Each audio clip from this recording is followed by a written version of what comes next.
Boom. All right, this is it. Take 3,476. Okay? That's where we're at. Just telling you a story. Hey guys, welcome back to my channel. My name is Devin. I'm a small town girl, a big town here, and I like to travel. Speaking of which, last video I was in Costa Rica, and within that week I have now relocated myself to the Netherlands.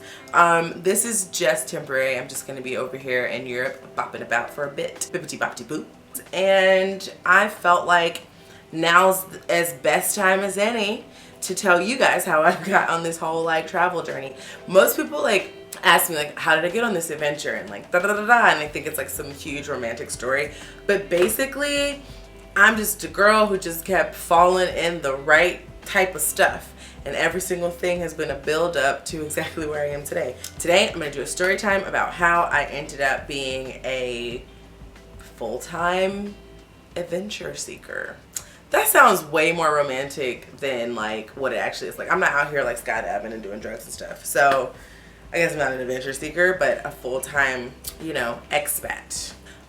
First, this room, I mean, like, you can't see it, and maybe right now will be the time that I cut to me like taking video of the room, but this room is everything. Everything. All caps. Exclamation point. Okay? This room is everything. The colors, it's just well decorated. It just feels nice. You know? You're just in a room and you're like, now that's nice. Feels like I ain't supposed to be here, but I'm happy they let me. So I'm actually currently in Haarlem, in the Netherlands. That's Haarlem with multiple A's. And it is, I have no complaints so far. I just checked in the hotel, but I told myself that I want to make sure that I'm trying to do multiple like videos and making sure that I'm keeping everybody updated. I'm in Haarlem, Netherlands this week, and I'm gonna try to take you out and show you around. But currently I just want to tell you how I basically happenstance fell into this lifestyle of expativity. That's a word. Look it up. Don't look it up. Trust me. It all started a long time ago in the year 2012. And in that year, in April, I believe, I walked into work. It was a nice day. Nothing special. I remember contemplating, should I wear sneakers or should I wear heels? And I wore heels, and in retrospect, sneakers would have been a better option. So, I had my cute little pencil skirt, my cute little BCBG pumps, outfit, bop, bop, bop. I was looking cute. Walked into the company that I worked for, which was a PR firm. Had my coffee. They had the best little pellet ice. Like, it was just the greatest little pebble ice. Went, got a cup of coffee, pellet ice, sat down, and started my media collection thing. Like, you had to do a media scan for the clients. Started doing that. Blah, blah, blah. Just before lunchtime, I get a call to come down to HR. And I'm like, okay, sis, like, whatever. Like, one of my friends works in HR anyway, and, you know, maybe I just needed to, like, put in some taxes or do something. I don't know.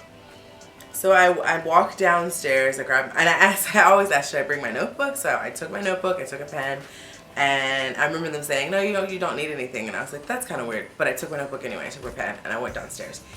And I get off the elevator, I go down to the end of the hall, and I turn left, and I go into a room, and my manager was sitting there, and a woman was sitting there, and the person that I know from HR was sitting there, and me. So I walked in, and I thought it was weird because all these people were here, and I had no reason to suspect that there was a reason I would be in HR. And I was just like, hey guys, da da da. And then I remember them talking, and I was like, you know, just nodding and smiling. And then it's like the words that they were saying out of their mouth weren't matching with what my expectation of what should be happening within this meeting. Like, I had no expectation of what should happen, I guess, but what they were saying was like so beyond me that like I was like, I must be sitting actively in the wrong meeting, and they must be talking to the wrong person. Because what they were talking about was, you know, like the shit sandwich. You're doing a great job, blah, blah, blah, blah. However, we're going to have to let you go, ba da da da da. But, you know, it's been great working with you. And I was just like, wait, did I just get fired? like when I say, I think I may have even asked, like, wait. Just so I'm clear, am I fired? Like, did y'all just fire me? And they were like, yeah. And I was like, okay, so when's my last, like, working day? And they were like, immediately. And I remember thinking, these hoes gonna let me come downstairs and talk about stuff, let me go immediately. Because, like, we had lost the client. It didn't really matter. I don't even remember. All I remember is asking them, wait, did you just fire me? I really said that. I was like, I'm sorry. All those words that you use. Is it you're fired? Girl, I was so perplexed.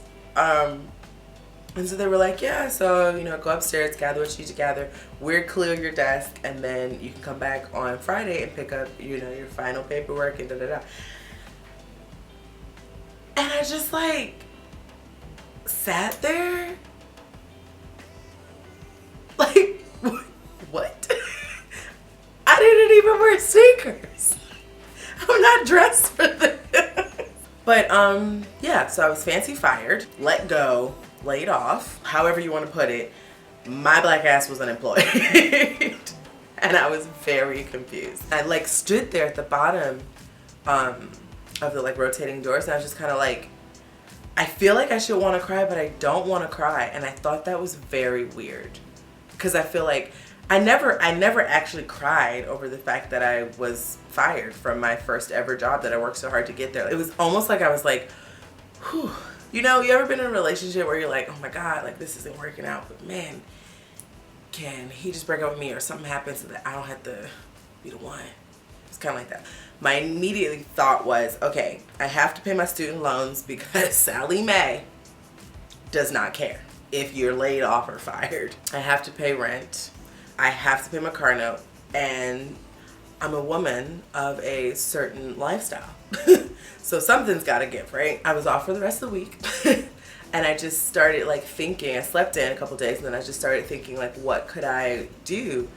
And I always wanted to travel because I never really had the opportunity within, like, a job setting, like a career, like sitting in a cubicle, here's your paid vacation and your sick day and all that. I never had, like, the opportunity to travel the way I wanted to travel. Now, I had the opportunity to travel like I want to travel, but I had no money. So that wasn't gonna work. I did 3 Google flight searches and was like, oh, okay, so I'm gonna need a bit more cash. So then I decided to use my severance package, or part of my severance pay, to fund me taking this TEFL course, because I was like, that's the only way that I knew at the time that you could travel and work. So I went and I got this TEFL course, and not even gonna lie, I would not recommend it at all. It was ridiculous. I didn't learn how to teach until I got my first job. But that's a whole nother story for a whole nother time. Applied for a job to go work in Spain, and I got that job, but it didn't start until July. And I was like, well, sis, I have plans to leave in January, and I'm not going to be here in January because I have told everyone that I'm leaving in January. And that's what I got to do. So the only place that I could find at the time, because now Costa Rica be taking all your little ducats, but the only place that I could find that paid enough, or that had a low cost of living and I could afford, was Costa Rica or like Mexico, or Guatemala. I had lived in Guatemala because I studied abroad there, and Mexico was just a little too close. So I was like, let me go to Costa Rica. That's exotic, that's different, that's far. So I went there and I loved it. I was like, duh, this is why I hated working in the office. Hello, I went to work 4 hours a day during the week, maybe 6 on the weekends, and that was my life. And I went to the beach and I went to travel and all that stuff. And then I had to leave to go to Spain. So I had to decide, do I want to stay in Costa Rica or do I want to go to Spain? And there was just something about the fact that, like, I had already established myself in Costa Rica. I met a boo. And I had already, like, I just was, like, really liking my time in Costa Rica. It was just, like, chill. Costa Rica had like worked me out, right? So like imagine like I was a knot. I was like a tense American knot, you know, like hopped up on like fast talking, making decisions, pop, pop, pop, pop, pop, pop, pop, pop, pop. And Costa Rica like literally was like, hola, let me talk to you for a second. I don't know what kind of thing you're coming over here with, but you're in my house now and things are much more relaxed. And it was something about like them just like how like everything just kind of slowed down and just worked out. It was like working out a knot. And I was like, oh yeah. And so I decided instead of going back to Spain, because Spain just looked like an opportunity to get back into a city life, I stayed in Costa Rica. And then December came and they were like, oh, we're closed for a month, so Godspeed, we'll see you in like 36 days. And I was like, oh, I'm gonna get used to this. So I spent like the next 4 years traveling extensively throughout Central America, the Caribbean. I went to Africa. I went to South America. I went all over because I was like, I have a month off. I'm doing it, the damn thing. I became a head teacher, and then I became a manager, and then I became the director of the school, and I was like, holy crap, I'm back in a box. I was just fancy fired from a box like 2.5 years ago, and now I'm back in another box. And I remember when I got my job in my office, like as a director, it was so isolating and terrible because I was like 9 to 5 sitting in the box. So then I wanted to shake it up again, and I wanted to go to Asia. Went there, back to a box. I was a manager first, and then I went from management to like they had a position that they thought my skill set fit, and they wanted me to be a nationwide manager, and so I moved up, and then I worked 9 to 5, Monday to Friday, box. And I was just like, I keep ending up in this damn box. And so I made a decision that I had to like manifest exactly what it was that I wanted, and I wrote it down on a piece of paper and I said, I need a job that will allow me to travel and work, and it would allow me to have vacation as much as I wanted. That may sound crazy, but I just kept looking for that opportunity because that was the one that I wanted. I didn't care if it meant that I had to, you know, maybe have a job that was boring, or I had to deal with some difficult like situations. I just wanted to make sure that I was able to work, travel, and have unlimited vacation. Those are the 3 things that are important. And my cousin, I told her that, she was like, now you have to know my cousin, she's a doctor.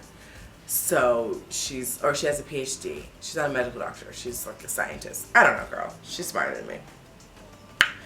And she just kind of was like, logically speaking, it just doesn't seem that anyone would have that to offer you, sis. And I was like, that's what I want. And I just kept saying it, and then I finally found an opportunity that fit all of those boxes with some caveats, but for the most part. And I just leapt and took it, and I'm so happy I did because, you know, I'm going to be working in Haarlem, Netherlands, but I'm in the Netherlands, and that's pretty dope.